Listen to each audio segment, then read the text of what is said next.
howdy there. Thanks for letting me ride along with you for a few minutes today. Today is October the 2nd, and on this date in 1835, the spark that lit the Texas Revolution finally caught fire. Folks call it the Battle of Gonzales, but truth be told, it was really more of a skirmish than a battle. But still, that's where the hot war that became the Texas Revolution actually started. Now, here's your T-Chromosome nugget for the day. Sometimes the loudest stand begins with just a small voice that refuses to back down.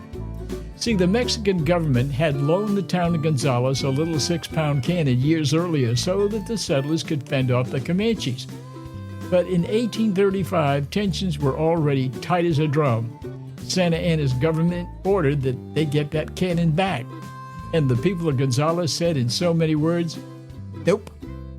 And when the Mexican troops showed up to collect the said cannon, the Texians basically, they stalled for time and they raised a white flag, made out of a wedding dress, by the way, with a bold black image of that very cannon, a lone star, and the words that still echo to this day, "Come and take it."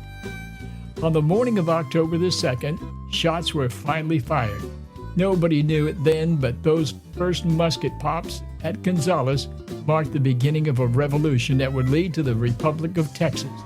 Now, the fight itself was pretty small, just a handful of men on both sides, really, but it was the idea behind it that really thundered across Texas. We're not giving in without a fight.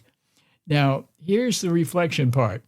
Most of us don't face cannon-sized challenges in our daily lives anymore, but, every one of us has something worth standing up for. Sometimes it's your family, your values, or your integrity. And sometimes the battle just isn't about size or numbers.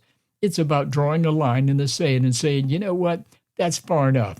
Gonzales reminds us that courage doesn't always roar. Sometimes it's just a little town with a little cannon saying no to a much bigger power. So today, if you're tempted to give ground, and especially when you know you shouldn't, remember those settlers in their scrap of cloth with 3 simple words, come and take it.